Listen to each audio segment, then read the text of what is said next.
Hi there. Come on in. This is my sewing room and I'm going to show you how to make a mini Kleenex holder today, fabric one. So this is what our goal is. I'll just put that right there and you can take a look. This is actually just like the 4 square coasters that we make, which I have a few of these right here. These ones are not Christmassy, but this is what we've done in another video. And it's the same exact idea.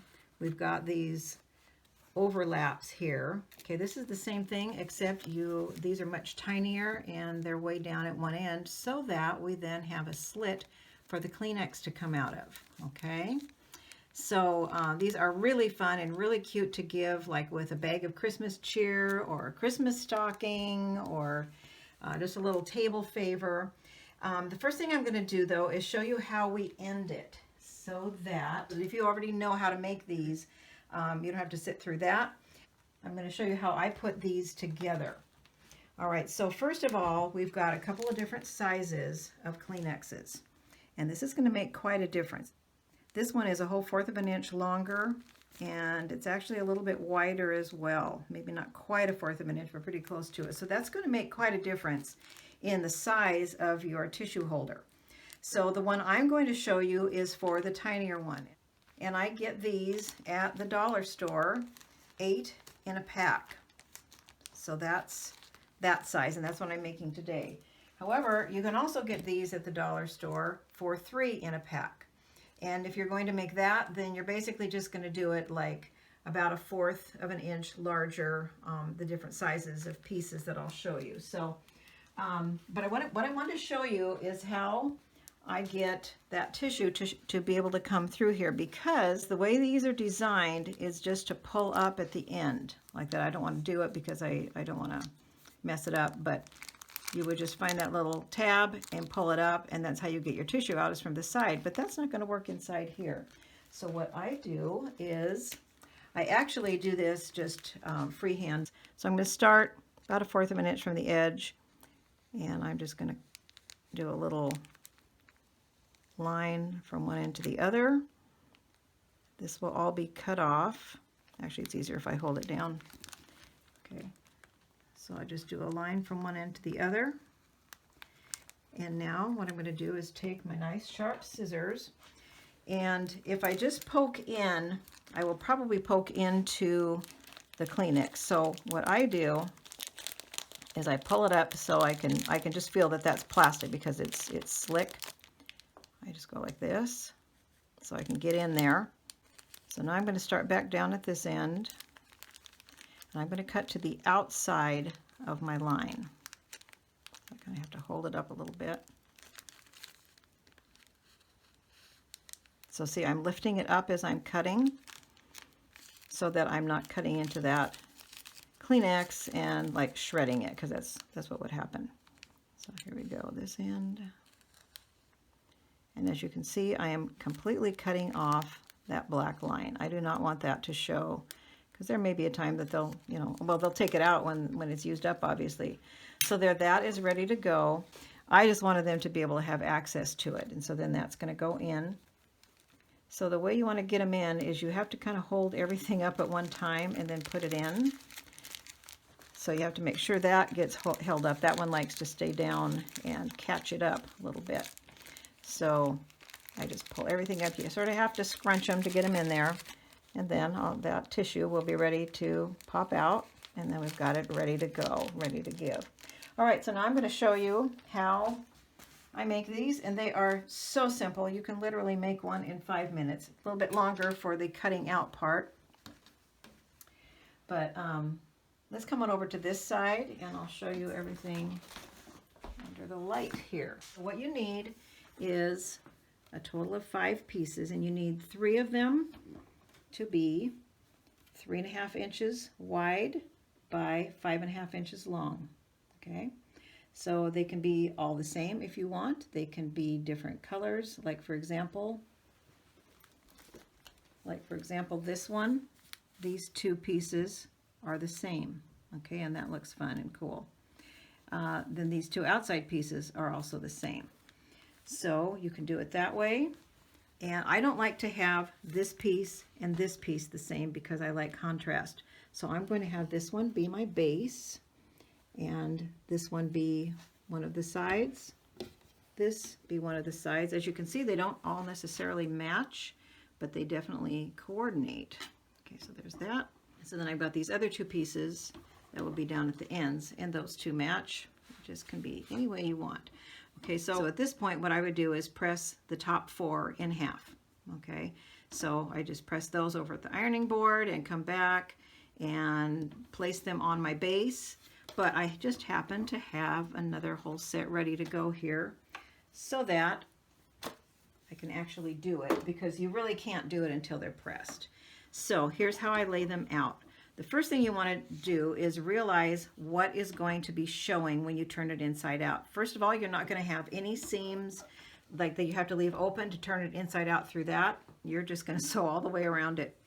And whatever you place down, so this is going to be the bottom on the outside. Whatever you place down is what's going to show when it comes back out.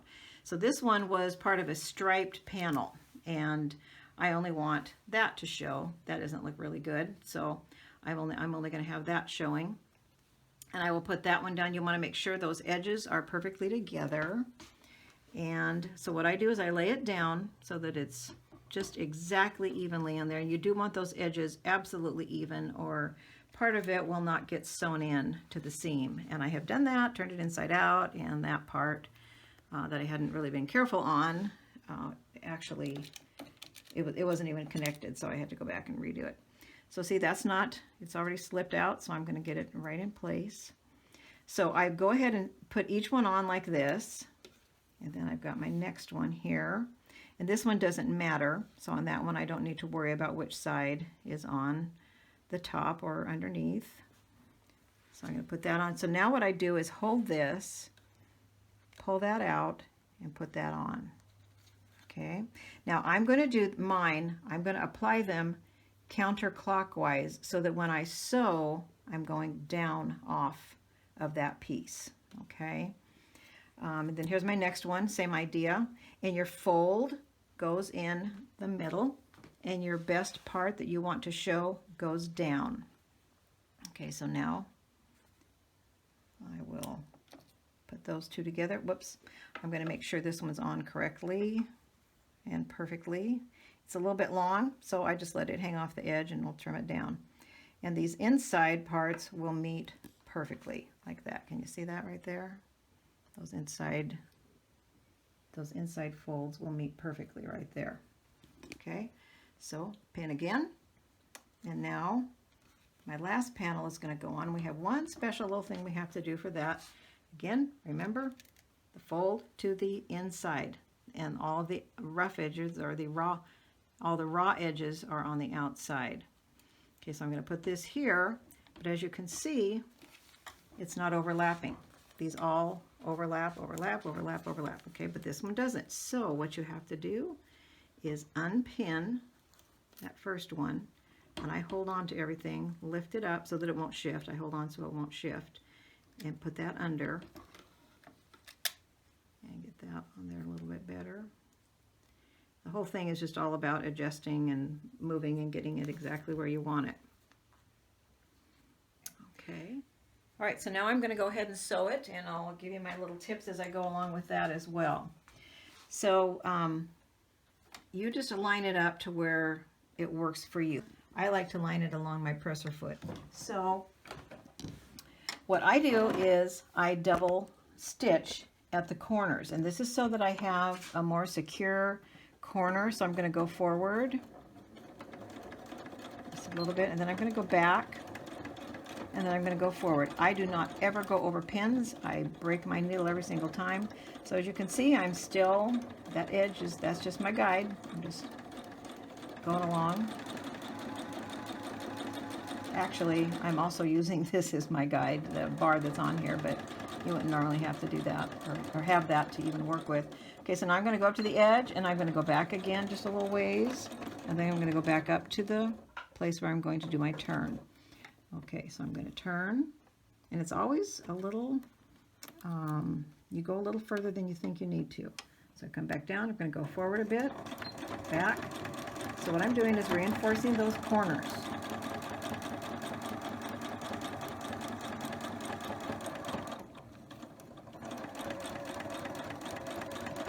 And once again back.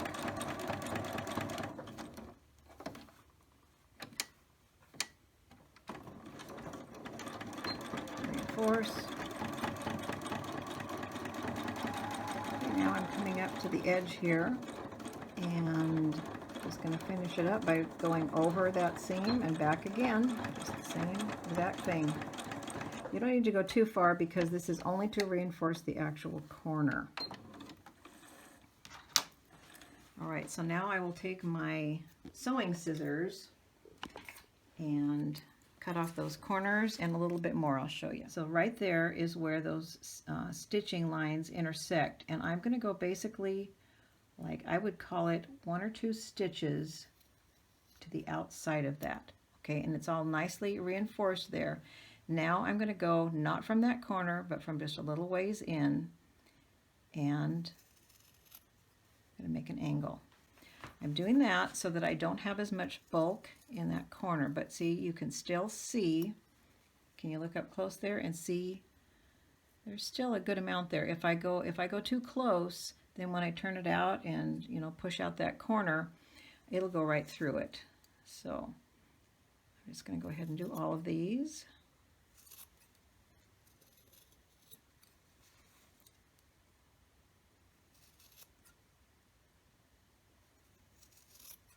And that extra little piece that I had there.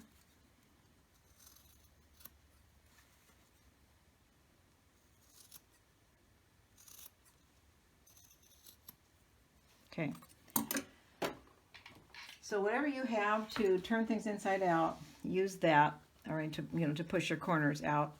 But what you're going to do as you turn these over is you get your thumb underneath both of those flaps. And I get it as far in there as I can. Push it back.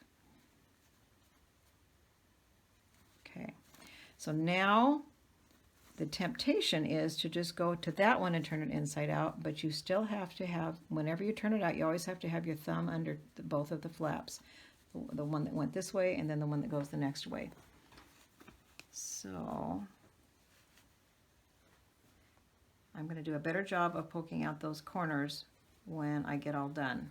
So again, finger under both of the flaps, both of the pieces, whatever you want to call them, and the last one under both. Okay, now I got this really cool, I don't know what it's called, but I'm going to call it an inside out turner. It's got this on one end. You don't want point, so you're not going to use this. If you've never done this before, you do not want something really pointy because it will cut through. So that's why this is rounded. So I just start pushing it through, and I'm going to use this end of it. Okay, and then I kind of just roll it in my fingers a little bit, and that encourages it. Can you see it's coming out there? There we go. Okay. Some are easier to do than others. I don't know why. Some just pop right out and you go, oh wow, that was easy. Then you go to the next one and it's gone, oh no, we're not going to be quite as easy for you. So there we go. See, that looks pretty nice. And I like to go like that just to encourage it to stay out there. And then the last one. So I'm just pushing it all out. So there we go. They're all done. And there it is. Isn't that just gorgeous? I just love it. So there's the finished one, and I've already shown you what we do at the end, but that's how we got there. So there you have it, a fun little project with your little tissues in it, and you can just give this for all sorts of things at Christmas time, and it's just a fun little way to show people you care, and it's easy to do. So hope you have fun with this, and thank you for watching.